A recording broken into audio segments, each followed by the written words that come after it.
ना समय सार में व्यवहार दृष्टि है, समय सार में वस्तु की स्थिति है।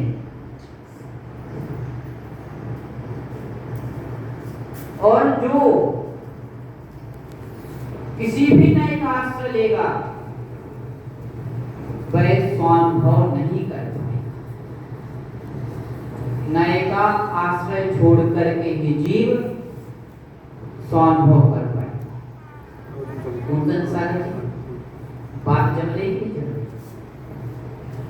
क्योंकि निश्चय नए वास्तव में वस्तु नहीं है और व्यवहार नए भी वस्तु नहीं है और वस्तु में नए नहीं है। वस्तु को जानने के लिए नए है, वस्तु में नए नहीं है। अगर वस्तु में नए मान लेंगे तो धर्म द्रव्य में भी नए मानना पड़ेगा। अधर्म द्रव्य में भी नए को स्वीकार करना पड़ेगा, आकाश काल द्रव्य में भी और उद्गल द्रव्य में भी नए को स्वीकार करना पड़ेगा। इसलिए वस्तु में नए नहीं है। नए ज्ञान की धारा में। पंडित जी, आप पीठ हो कि पेट हो? माता जी, पंडित जी से प्रश्न है कि पंडित जी आप पीठ हो कि पेट हो? पीठ हो कि पेट हो?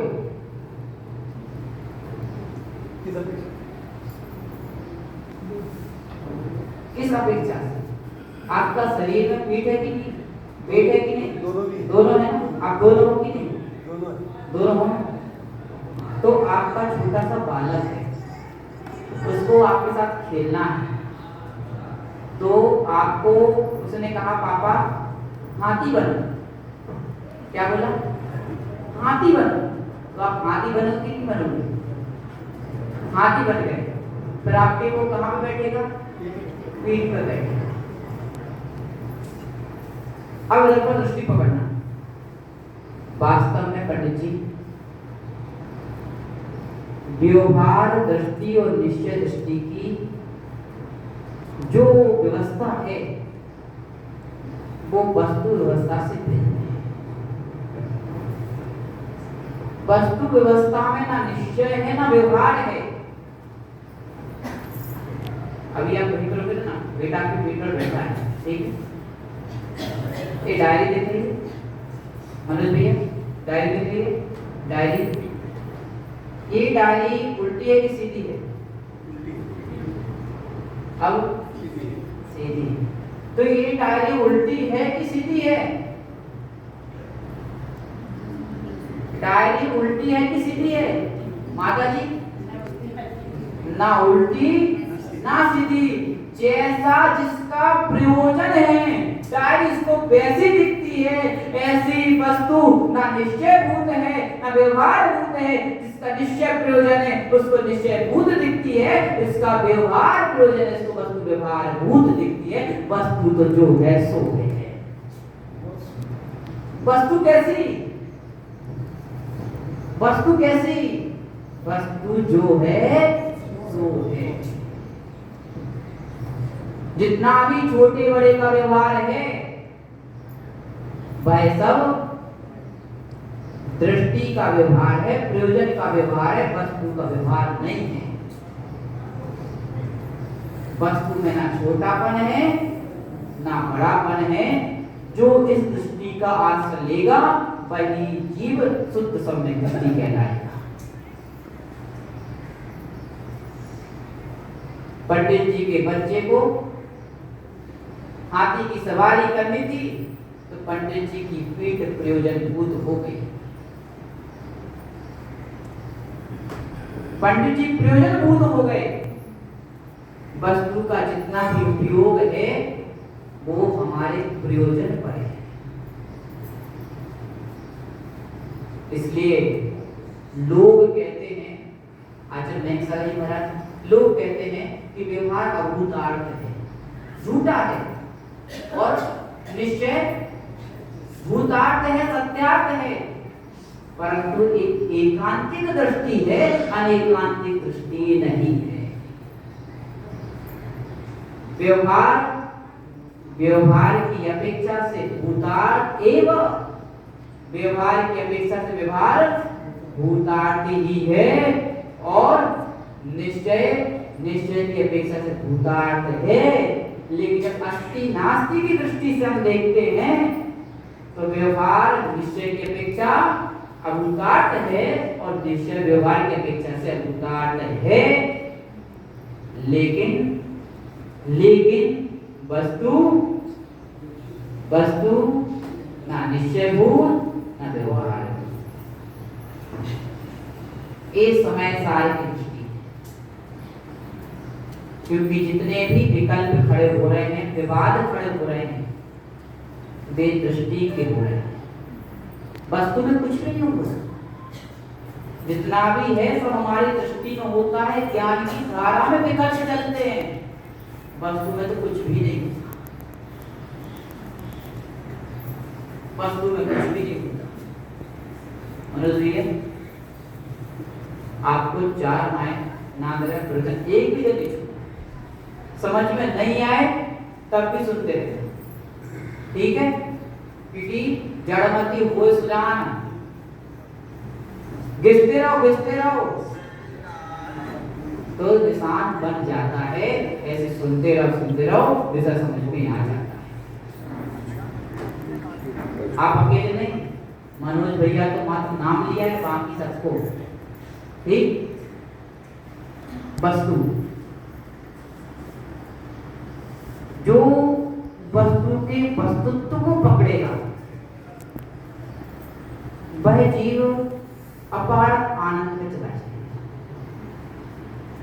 और उसका जीवन सहज हो जाएगा। जो उस वस्तु के स्वभाव को नहीं जान पा रहा वो असहज हो रहा है, और जो जान लेता है और उसमें जीने लगता है वो सहज हो जाता है। सहज कैसे निखिल भाई? आपकी जो युवा अवस्था है, ये युवा अवस्था वृद्ध अवस्था को प्राप्त करेगी कि नहीं करेगी? वृद्धत्व की ओर जाएगी कि नहीं जाएगी? जाएगी।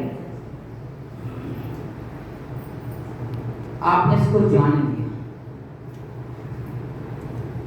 लिया, लेकिन आपके अंदर ये भाव रहता है कि नहीं मैं वृद्ध ना हूं, रहता कि नहीं रहता? जो मेरा आज चेहरा चमक रहा है, ये चेहरा हमेशा चमकता रहे। जो मेरे बाल हैं ये हमेशा काले बने रहें, जो दांत है बत्ती सी है वो हमेशा रहे, और हमेशा मैं लड्डू चबाता रहूं, दलिया ना पीना पड़े। सही है कि नहीं? भाव ये है माता जी, जान रहा है कि कितने कितने कितने महापुरुष हो गए जो अपने पढ़न को नहीं रोक पाए, तो निखिल भाई भी क्या अपने पढ़न को रोक पाएगा? नहीं रोक पाएगा। आप चाह सकते हो लेकिन कर नहीं सकते, और जानोगे मात्र तो विकल्प नहीं होगा। चाहे है और नहीं कर पाए, अब रोना ही रोना है। दुख कहीं नहीं है।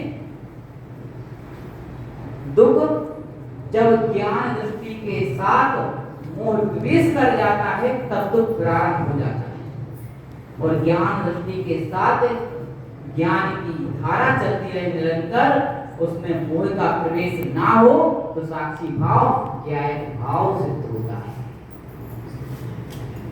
और ज्ञायक भाव में सुल्लभ सागर जी, उसमें सब एक समान दिखते हैं, सब एक समान दिखते हैं। उसमें बालक भी आ जाए, वृद्ध भी आ जाए, युवा भी आ जाए, प्रौढ़ भी आ जाए, स्त्री आ जाए, पुरुष आ जाए, स्त्रियंच आ जाए, सब एक समान देखते हैं, कोई भेद उसमें नहीं होता। ऐसी आंख हमारे होना चाहिए। ऐसी आंख हमारे पास है तो निर्वाण हमारे हाथ में है। और ऐसी हाथ और पैर, फुल ये जो विकल्प है ये भी ज्ञान की और ज्ञान की धारा में नहीं है। समझ में आ रहा है माता जी पूरा? हाँ माता जी, पीछे वाली माता जी को समझ